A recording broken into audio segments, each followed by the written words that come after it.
The Rockefeller family is a prominent American dynasty known for their significant wealth, influence, and philanthropic activities. The family became wealthy primarily through the oil industry, led by John D. Rockefeller, who founded the company Standard Oil in 1870. The family's legacy extends to various generations and includes notable individuals like John D. Rockefeller Jr. John was a leading force in the creation of the Rockefeller Foundation in 1913. This foundation would have a transformative impact on fields such as medicine, education, and scientific research. For years to come, the Rockefellers would continue to have a positive impact within the United States. However, in 1961, the family faced a dramatic turn of events when John Jr.'s grandson Michael mysteriously vanished at the age of 23, casting a dark shadow over their story.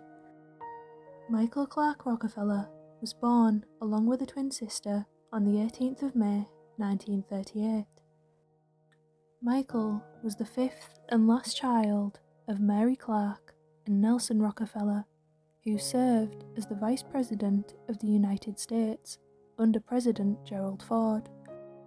Growing up in such a high-profile family, Michael's early years were characterized by privilege and opportunity. However, he didn't show much interest in material possessions and exhibited an adventurous spirit from a young age. As a child, Michael attended the Buckley School in New York City and went on to graduate from the Phillips Exeter Academy, located in New Hampshire. He would eventually attend Harvard University, graduating in 1960 with an AB in History and Economics. Displaying a keen interest in art, Michael eagerly explored various creative outlets. He perfected his skills as a painter and sculptor, often immersing himself in the vibrant New York art scene. But despite his passion for art, it was in the field of anthropology that Michael found his true calling. Michael had grown up surrounded by wealth, power, and opportunity. Yet he possessed an insatiable curiosity that would draw him away from the comforts of his privileged upbringing and into the unknown corners of the world. In 1961, accompanied by a small team, including Dutch anthropologist René Washing, Michael would embark on an expedition across the world to study the indigenous Asmat tribe in New Guinea. Organised by Harvard's Peabody Museum of Archaeology and Ethnology, the purpose of the trip was for Michael to collect and trade tribal art, whilst simultaneously immersing himself in the Asmat culture and way of life. The Asmat region is located on the southwestern coast and was part of Dutch colonial territory up until 1962. Largely untouched by the encroachment of modern life, the tribe are known for their intricate wood carvings, complex rituals, and a traditional lifestyle that revolves around fishing and hunting. The Asmat have a complex system of ancestral beliefs and spirituality. They traditionally believe in a network of spirits, including the souls of their deceased ancestors, considering these spirits to be powerful and capable of influencing the living world. In the early 1960s, the practice of headhunting was a significant part of the Asmat culture. It was believed that capturing an enemy's head would harness its spiritual power, ensuring the community's protection and strength. However, this practice has largely ceased in recent decades. In the depths of their expedition, Michael and his team encountered a barrage of challenges right from the outset, from navigating treacherous waters and battling dense jungles to contending with unpredictable weather conditions. However, despite these adversities, their unwavering determination drove them forward. As they journeyed further into the heart of Papua New Guinea, they fully immersed themselves in the rich culture and daily lives of the Asmat people. Michael in particular found himself deeply captivated by the tribe's artistic expressions. He would spend hours observing the skilled craftsmen at work and acquiring rare artifacts, all with the intention of bringing these treasures back to the Western world. Writing in a letter to his family back home, Michael would say, "I am having a thoroughly exhausting but most exciting time here. The Asmat is like a huge puzzle, with the variations in ceremony and art style forming the pieces. My trips are enabling me to comprehend, if only in a superficial, rudimentary manner, the nature of this puzzle." Little did his family know, this would be the last time they would ever hear from their son and brother. On the 17th of November 1961, Michael had made plans to travel down the rivers of the Arafura Sea with the purpose of meeting priest Cornelius van Kessel. In the company of Renee and guided by two local teenagers, their mode of transport was a catamaran that Michael had bought from a Dutch patrol officer 1 month earlier. At first, the water appeared calm. However, the weather soon took a turn for the worst. Cross-currents and waves began to create turbulence in the water, ultimately leading to the boat capsizing at the mouth of the Betch River. Leaving Michael and Renee clinging to the overturned vessel, the two teenagers immediately began swimming to shore with the purpose of getting help. That evening, the Dutch colonial government recruited helicopters, ships, and planes to locate the two stranded men, who were thought to be around 14 miles away from shore. But despite their best efforts, this aid would not arrive swiftly enough. After 2 days of drifting, Michael shared his concerns with Renee, fearing that they were rapidly approaching the open sea, and expressing his belief he could make it to shore. With this, he stripped down to his underwear and began swimming until he was out of sight. Renee was spotted by a passing plane and rescued the following day. However, Michael was never seen or heard from again. His disappearance would trigger an extensive search operation. This included input from the local authorities and the Dutch government. Michael's parents and twin sister immediately flew to Papua New Guinea, where they oversaw searches conducted by plane, boat, and land. Sadly, none of these searches would bear any evidence as to Michael's whereabouts, and on November 24, 1961, the Dutch Minister of the Interior told the New York Times, "There is no longer any hope of finding Michael Rockefeller alive." 4 days later, his family flew back to the United States, and in mid-December, the search was called off completely.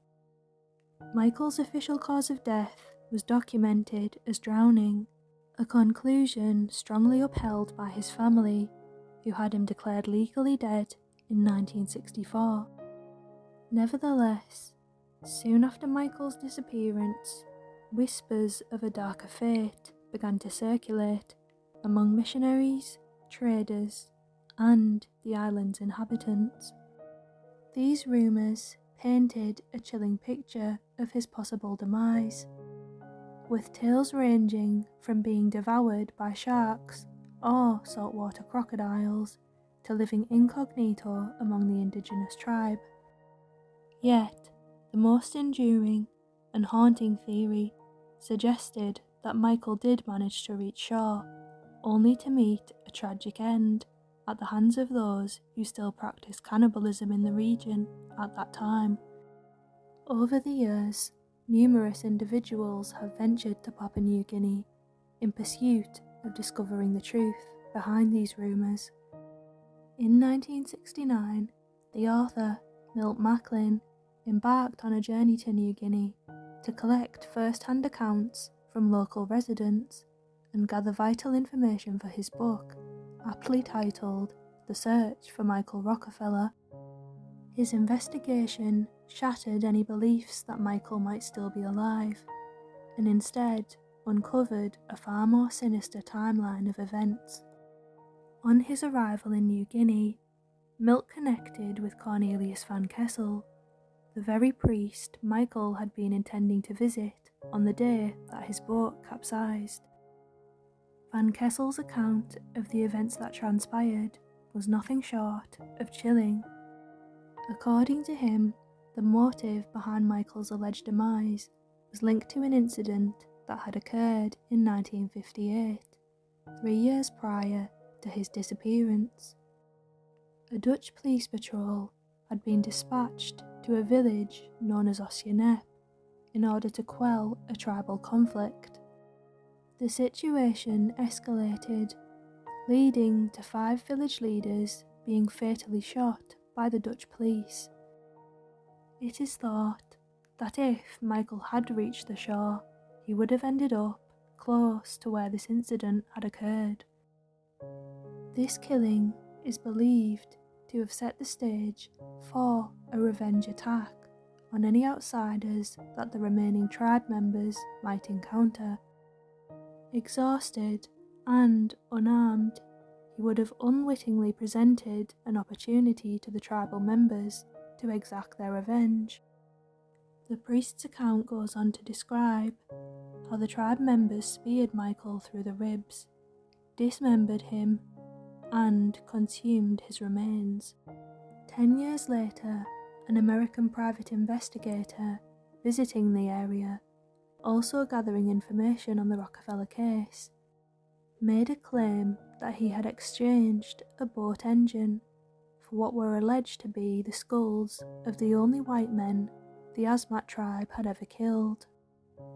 These skulls supposedly made their way into the possession of the Rockefeller family. The skull's authenticity has never been definitively verified. However, it is reported that Michael's mother Mary paid $250,000 to this investigator, which was allegedly offered for final proof of her son's fate. Fast forward to more recent years, and the investigation undertaken by author Carl Hoffman for his book Savage Harvest would shed further light on the case. He undertook a trip to New Guinea, making stops in the villages of Osjenep, Perien, and Dagats, accompanied by his translator and mates. Carl stated his reason for the visit as being to study the Asmat tribe and their history. One afternoon, Carl and his translator were relaxing in their accommodation in Osjenep when her mates would begin describing the locals' feelings towards their presence in the area. They are afraid, very afraid. There was an American tourist that died here, he said. Carl asked the name of the tourist, and despite the language barrier, the reply was unmistakable. Michael Rockefeller. He was here in Osjenep. They are very afraid that you are here to ask about him. When Carl asked why, the translator replied, Osjenep killed him. Everyone knows this. Just a day before Carl was about to leave the village, having gathered sufficient information, he witnessed something deeply unsettling. A native man in the village appeared to be miming the act of killing someone with a spear. Carl, quick on the uptake, turned on his camera and began filming the man. Upon his return to Agats, Carl had the video translated, and the implications were haunting. The man's actions and words were a stark warning to anyone who might consider sharing the story with others. Don't you tell this story to any other man or any other village, because this story is only for us. Don't speak. Don't speak and tell the story. I hope you remember it, and you must keep this for us. This is for you, and you only. Don't talk to anyone. Forever, to other people or another village. If other people question you, don't answer. Don't talk to them, because this story is only for you. If you tell it to them, you'll die. You'll be dead. Your people will be dead if you tell this story. You keep this story in your house, to yourself, I hope, forever, forever. In his book, Carl goes on to describe another meeting with Dutch priest Hubertus von Pege, who spent years living among the Asmat people. The priest disclosed that around a month after Michael's disappearance, 4 of the Asmat tribesmen approached him with a shocking confession. On the morning of November 20th, 1961, around 50 Asmat locals were resting by the Etwa River, just 3 miles downstream from Oceanep, having delivered building supplies to a government post the previous day. It was then that they observed something moving in the water. Initially, they mistook it for a crocodile, but upon closer inspection, it turned out to be a white man swimming on his back. Following a heated dispute among the tribesmen about if he should live or die, Michael was speared through the ribs and subsequently beheaded. When the priest inquired about what the white man was wearing, they mentioned he was wearing shorts.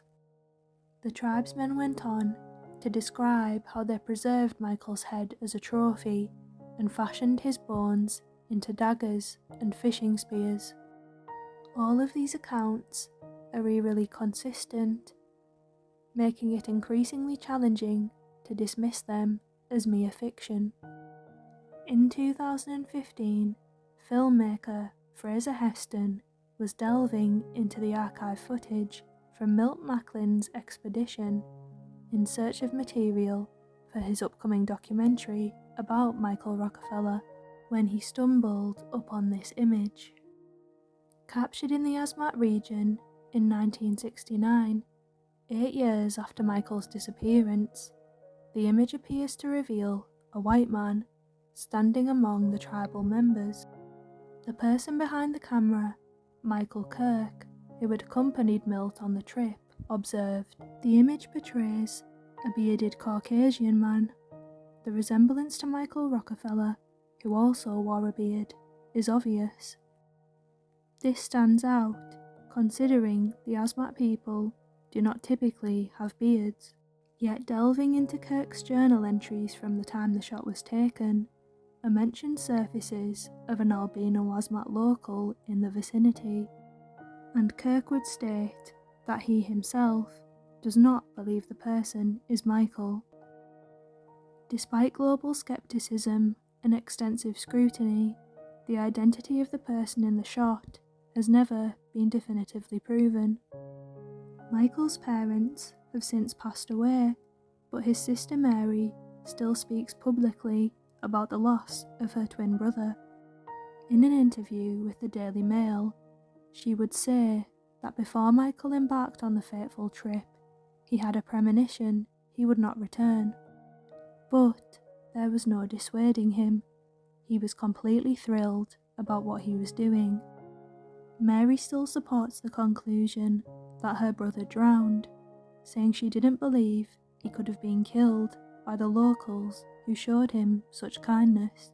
Describing how she feels about Michael now, Mary would say, "Today he feels so present. He left for me this incredible curiosity and his ability to embrace life. He is bigger than his death. My family and I hold him in our hearts, and we are so proud of his legacy.